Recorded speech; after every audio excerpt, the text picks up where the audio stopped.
Boycott کے بعد پتہ چلا ہم تو اس سرمایہ دارانہ نظام کے غلام ہیں۔ پرچون کی دکان سے آتا ہوا سوڈا سرلف کب سپر اسٹور کی بڑی بڑی ٹرالیوں میں تبدیل ہوا، پتہ ہی نہیں لگا۔ ضروری اشیاء کی فہرست میں کب غیر ضروری سامان کا اضافہ ہوا، ہمیں معلوم ہی نہ ہو سکا۔ کب ہماری الماریاں، ہمارے فریج گروسری کے نام پر بیماریوں سے بھرے سامان سے بھرتے چلے گئے۔ کب ہم اسٹیٹس کے نام پہ بچوں کی خواہشات کے آگے، ان کے لنچ باکس کی فرمائشوں کے آگے دھڑا دھڑ پر بڑھتے چلے گئے۔ کب ہم انسٹنٹ فوڈ، فروزن فوڈ کے نام پہ مہینے کے سامان کی فہرست طویل کرتے چلے گئے، ہمیں واقعی میں علم نہ ہوا۔ یہ غیر ضروری سامان کب ہمارے کچن سے، ہمارے دسترخوان سے، ہمارے فریج سے کب لذت لے گئے۔ کب اچانک مہمان کے لیے جھٹ پٹ تیار کیا گیا کھانا بنانے کا ہنر لے گئے۔ کب ہمارا سخراپا لے گئے، ہم لا علم رہے۔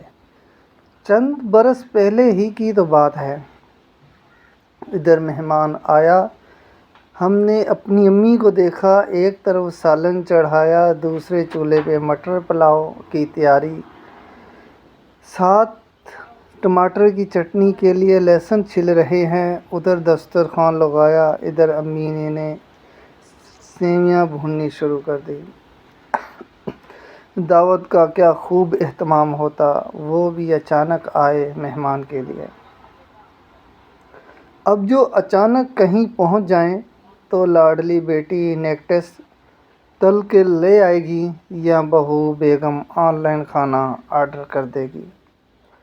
چائے بنانا مشکل لگتا ہے، اس لیے ٹینگ اور کولڈ ڈرنک کا بائیکاٹ بھی مشکل ہے کہ اب تواضع کس سے کریں۔ بچے نے سبزی کھانے سے انکار کیا تو مما نے جھٹ سے نوڈلز تیار کر دیے۔ اب نوڈل کا بائیکاٹ بھی مشکل لگتا ہے۔ کیا ہی اچھا ہوتا سبزی کے ساتھ پاکستانی اسٹائل میں پوری یا پراٹھا پکا کے کھلا دیتی۔ دیکھیے، جب ہم کہتے ہیں کوئی بھی نظام پوری تہذیب کو بدل ڈالتا ہے تو اس کی وجوہات ہوتی ہے۔ یہ میک ڈونلڈز کے اے سی صرف فوڈ چین کا نام نہیں ہے، یہ فاسٹ فوڈ کی تہذیب ہے۔ اس نے نئی نسل سے شوربے والے سالن کی وہ افادیت چھین لی جس کا تذکرہ سیرت میں ملتا ہے۔ یہ محض برگر تو نہیں ہے، اس کے پیچھے پروسیسڈ فوڈ کی پوری مارکیٹ ہے جس نے صحت کے نظام کو بگاڑ ڈالا۔ مائیں بہت فخر سے بتاتی ہیں، ہمارے بچے سالن روٹی کھاتے ہی نہیں ہیں۔ وہ آنٹی کل بتا رہی تھی، گھر میں جس دن سبزی بنتی ہے بہو بازار سے کھانا آرڈر کر دیتی ہے۔ اب ایک ہی بچے کے بعد اگر بیگم صاحبہ 10 برس بڑی لگنے لگی تو قصور کس کا ہے؟ پھر ساتھ کولڈ ڈرنک اور چپس کے لوازمات۔ ایک دوسرا سوال جو بڑی شدت سے پوچھا گیا وہ ٹی وینٹنر ایوری ڈے کا متبادر ہے۔ حیرت ہے، یہ دودھ کب ہے؟ یہ تو سفید پاؤڈر ہے جسے دودھ کے متبادر کے طور پہ چائے میں ڈالا جاتا ہے۔ مٹھاس سے بھرا پاؤڈر جو صرف وزن میں اضافہ کرتا ہے، فائدہ کوئی نہیں دیتا، لیکن ہم اس کے بھی عادی ہیں۔ خوبصورت پیکنگ میں بھرے سامان جن میں آرٹیفیشل فلیورز کی بہتات ہے، پریزرویٹو سے بھرے رنگ برنگی اشیاء اور ان سب کے ساتھ ٹھنڈی بوتل کا مزہ ہماری زندگی کا لازمی جز بن چکا ہے۔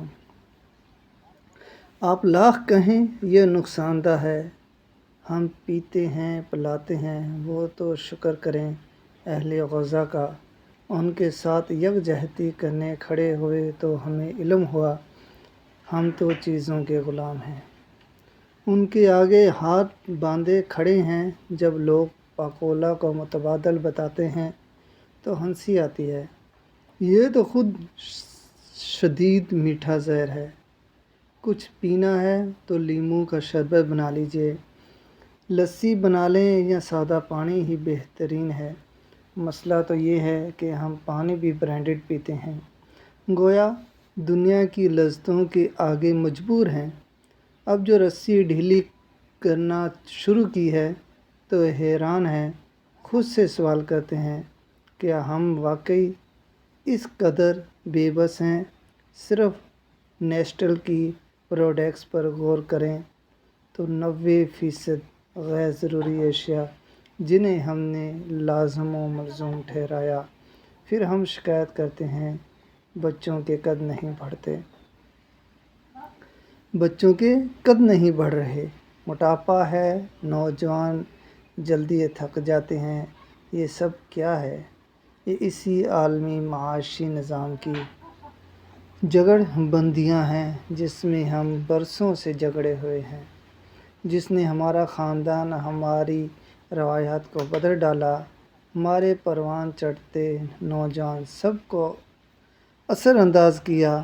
آپ غور کریں، مہینے کا لاکھ روپے کمانے والا بھی روتا ہے۔ وجہ کیا ہے؟ غیر ضروری اشیاء کا ہماری زندگی میں ضروری بن جانا۔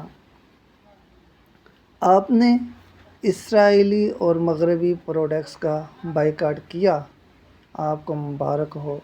کچھ عرصہ بعد آپ محسوس کریں گے، یہ تو وہ چیزیں تھیں جن کی ہمیں ضرورت ہی نہیں تھی اور ہم نے بلا وجہ ضروری سمجھا۔ سادگی، کیفیت، شعوری کا سبق ملے گا، تازہ کھانے ملیں گے، صحتیں اچھی ہوں گی تو انشاءاللہ آپ کے گھر میں برکتوں کا نزول ہوگا۔ زندگی خود بخود سہل اور ہلکی پھلکی لگنے لگے گی۔